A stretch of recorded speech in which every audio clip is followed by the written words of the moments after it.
Watch the opening minutes of Christine closely enough and you'll catch something the film never admits to.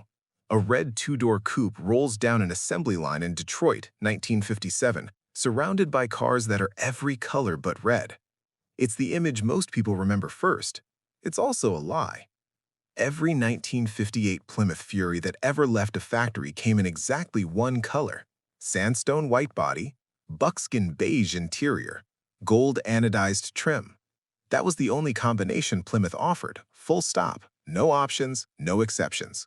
The red car on that assembly line never existed. It was invented for the camera because the truth was less dramatic than the fiction needed it to be. That's not the strangest part. The strangest part is what the real car actually was before anyone painted it red. Not a hero, not a status symbol, not something people wanted. Stephen King picked this exact model for one reason, and it wasn't because it was beautiful. It was because nobody remembered it. This is the story of how a car built to disappear became one people now form clubs around. Chrysler only built 5,303 units of the 1958 Plymouth Fury. That's the entire production run worldwide for the model year. To put that in perspective, it's a rounding error next to what Chevrolet was selling in the same period. And that comparison isn't incidental. The Fury was losing that fight badly. While Chevrolet's 1957 lineup was moving units by the hundreds of thousands and burning itself into the American imagination as the default choice for a generation of buyers, Plymouth's flagship hardtop was quietly failing to register with almost anyone. It wasn't a bad car by the standards of its era. It carried real hardware. A 350 cubic inch V8 in golden commando trim making 305 horsepower.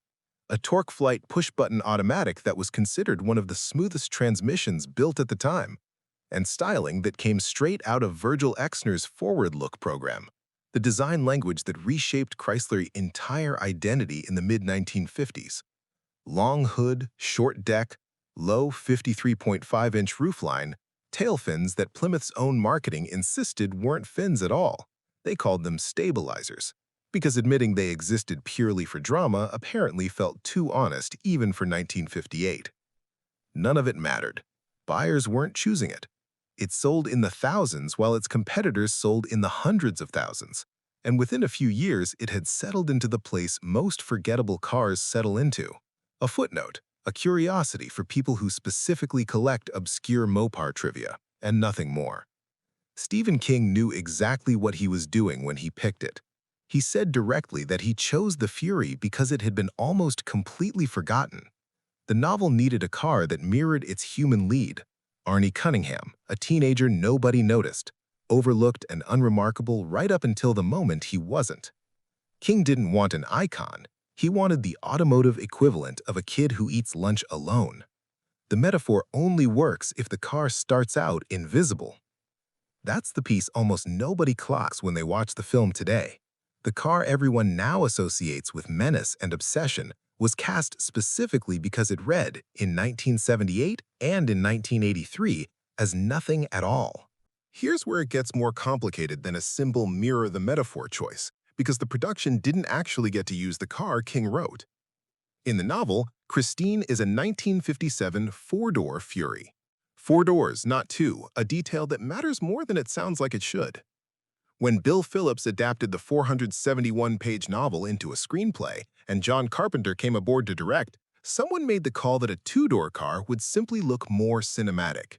A 4-door sedan reads as a family car. A 2-door hardtop reads as a personal one, closer to a weapon, closer to an extension of a single obsessive owner, which is exactly what the story needed visually, even if the novel hadn't needed it that way on the page. The problem: there was no 1957 two-door Fury. Plymouth didn't build one that year in that body style. So production moved the car's model year to 1958, where the two-door hardtop existed, and immediately ran into the second problem.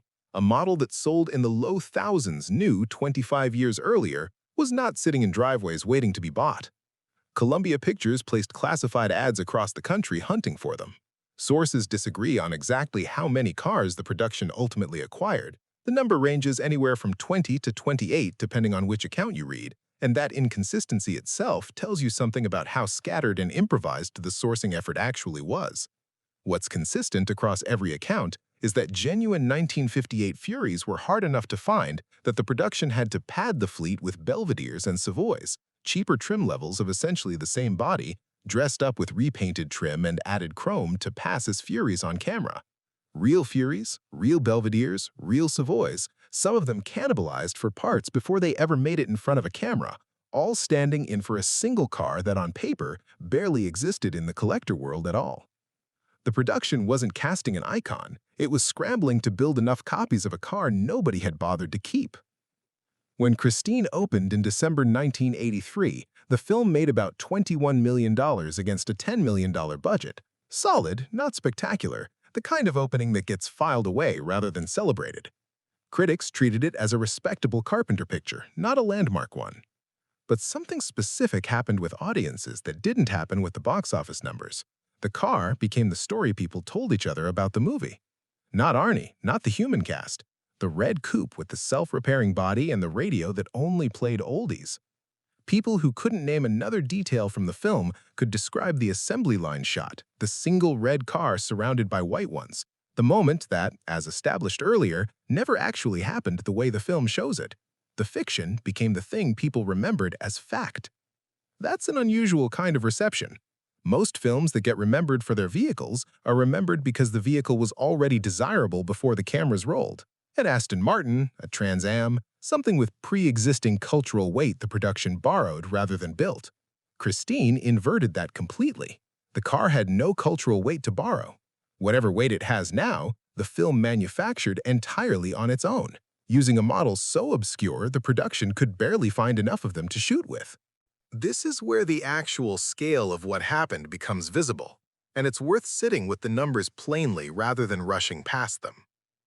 Haggerty's valuation tool, the industry standard for classic car pricing, lists an excellent condition, ordinary 1958 Plymouth Fury at roughly $47,700 today.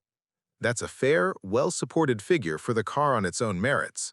Rare, decently powered, a real piece of forward-look design history, worth real money to the right buyer. A car with documented ties to the film routinely sells for several multiples of that. One of the surviving movie cars brought $198,000 at Barrett-Jackson's Scottsdale auction in January 2015, more than 4 times Haggerty's baseline for the same model with no Hollywood providence attached. The most storied survivor, the genuine Fury used as the lone real Fury hero car, has an even more dramatic path.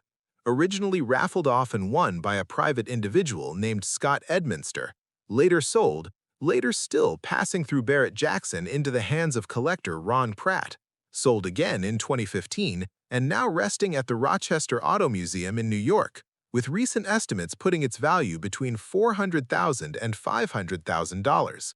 That's not a premium. That's roughly 10 times what the same car would fetch without the film attached to its history. And that gap is corroborated across multiple independent auction records and valuation sources, not a single outlet's claim. It doesn't stop at auction prices. There's a Christine Car Club with roughly 200 members dedicated specifically to this model, and fan communities have grown up around the country in the decades since, built entirely around a car that before 1983 had essentially no dedicated following of any kind, because there was nothing to follow. Nobody was organizing clubs around a slow-selling, single-color 58 hardtop nobody bought new. The demand didn't exist. The casting decision built it from nothing. The survivor stories themselves feed directly into that mythology, even without functioning as a resolved fate arc on their own. Somewhere between 3 and 4 cars are generally understood to have made it through production intact.